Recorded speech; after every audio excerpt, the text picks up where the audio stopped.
Good Friday afternoon. As we look at our headlines today, we see that the U.S. Senate will take its first look at the U.S.-Mexico canned agreement on Tuesday if the House sends the implementing legislation to the Senate.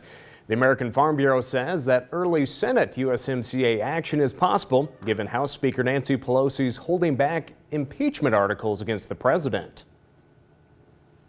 If the impeachment trial isn't pending for a few weeks, perhaps they could move ahead and take care of this sooner rather than later.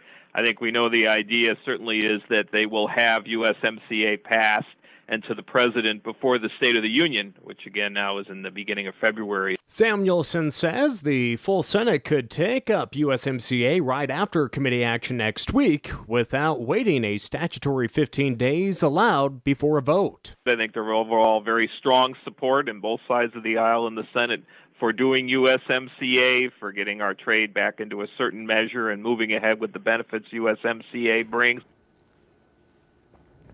Now, Senate Finance Chairman Chuck Grassley announced a Senate markup hearing scheduled for this coming Tuesday. The hearing, if held, would be the first step in getting the trade deal passed by the Senate. Well, out in the countryside, you never know what you're going to see, especially with animals. Well, earlier this week, Janaea Elke was out doing chores on her family's ranch near Townsend and captured animals just doing what they do. As you can see there on the TV screen, there's something on the back of that Elke Hereford bull. And as we get closer, yes, it's a cat. JJ the cat knows how to stay warm in the wintertime and also how to get a free ride around the corrals as well. It also shows the docility traits of those Hereford bulls that Elkes raise as well, but that better make the cover of their bull sale catalog. Thanks to Janaea for sharing that video with us of cats being cats, and hopefully that just makes your Friday a little bit better, friends. Well, we'll be back right after these words.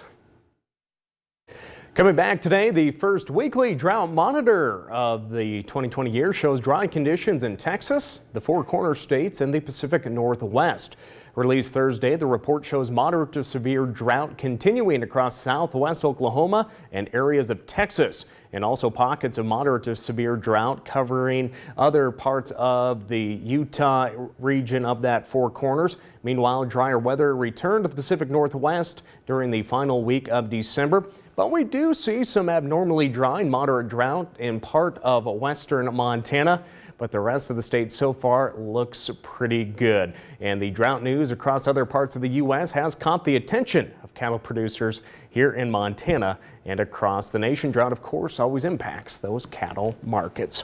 And finally today, we see that the month of December was relatively warm and dry for the state. According to USDA's crop progress report, we see precip levels for December were below normal for most of the state, with some areas receiving 5 to 25% of their normal precip. So far, winter wheat freeze and wind damage remains low, but reporters note that extent of damage may not be able to gauge until the crop breaks dormancy in the spring. And we are seeing that the winter wheat condition is rated at 55% good to excellent. We'll send it back over to the news desk.